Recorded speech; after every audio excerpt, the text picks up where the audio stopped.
Well, did you ever learn to shoot?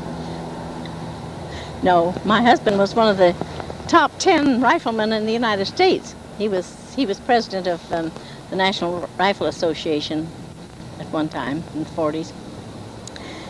Wonderful marksman and rifle shot. Good at shotgun shooting and all that sort of thing. And I have maybe 8 frames of medals that he has. I used to have them in the library, but after the earthquake I put them away. But I've always been afraid of guns. I've never liked guns. Where were you when the Second World War was declared? Were you near that? You mean when Pearl Harbor came? That was a story. We were in San Jose at a weekend party. Some very dear friends of ours had moved to San Jose he was president of the bank, Wells Fargo Bank here. And they'd been sent to San Jose.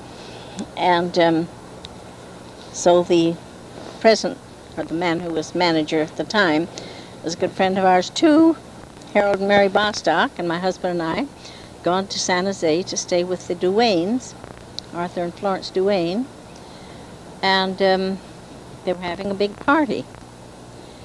My husband went into San Jose to see his sister who lived there at the time, and she had just heard on the radio that the Japs had attacked Pearl Harbor. So while we were getting this beautiful party in readiness, and I was sitting there knitting on a sweater I was making, he came bursting in the door and saying the Japs had bombed Pearl Harbor. So there wasn't much of a party. Yeah. We had left our children at home with babysitters, although our children were pretty well grown. The Bostock children were small. And we started home from San Jose, and we were the last car over the bridge before they closed the bridge that night. So that was kind of exciting. And then, of course, we had the blackouts and all that sort of thing. My youngest son and my middle son were in that. My oldest son was deaf and was 4F, so he was not. He is deaf. He's gone now. Yes, measles left him deaf when he was 9 years old. He wore a hearing aid all his life, all through college. Did he learn sign? Pretty well, yes. Not sign, no, but he could read lips. If he was watching you, he knew everything you said. That's the man whose son's on the ranch. He died in 78 of cancer. And we had quite a session during the World War II. Of course, my husband tried to get back in, but he was too old. He was a judge at the time, and he felt he could do something in the judge advocate's office or something, but they didn't want him. I didn't want him to even talk about it. I'd had enough. But both my younger boys were in. My son Marshall was in the Navy, and he was on an LSM, landing ship medium. 5 officers and 50 men. And he said the landing ships were the tramps of the Navy. They didn't have much. When he came home, he came home with mattresses stuffed in the holes in that ship. He saw terrible fighting. He was at the landing on Leyte and shot down 3 kamikazes, although the landing ships weren't supposed to have powerful enough guns to do it. And he came home in command of the ship, although he was just a first lieutenant by that time. And came into San Francisco and was ordered to sail, to take the boat to Houston, and he refused to do it. It was so full of holes and no refrigeration and whatnot, so I think they put the ship back in commission in San Diego, where he came, and took it around to Houston to decommission it. Just one of those foibles of the Navy, you know. Yeah.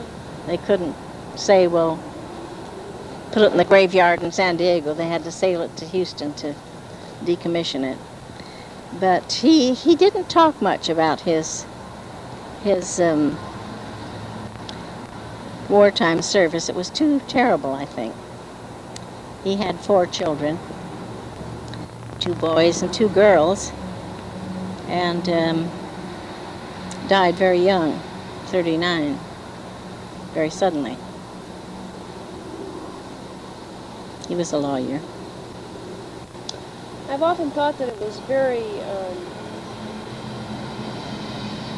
that the generation that went through 2 world wars must have something to tell us about what we must do, right?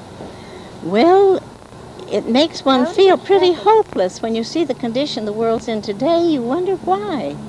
We were so patriotic in World War I. Why, patriotism was, you were filled with it. In San Jose, they depleted the school of men. By the time I was graduated, there weren't more than 5 men left in our class. And I have pictures of us up on the roof of San Jose Normal drying potatoes and drying fruit and things. We did anything for the war effort. We knitted, we gave kermesses to raise money for the soldiers' benefits, and there wasn't anything we wouldn't do. Marching parades, anything. And it was very exciting, but young people are not patriotic anymore. They think patriotism is something to be sneered at. I think. So many of them. Even young people like mine aren't as my grandchildren are not as patriotic as we were. They're disillusioned by the government and the way conditions are, and they think it's the fault of the older generation, but I don't know what we did to cause it. I really don't.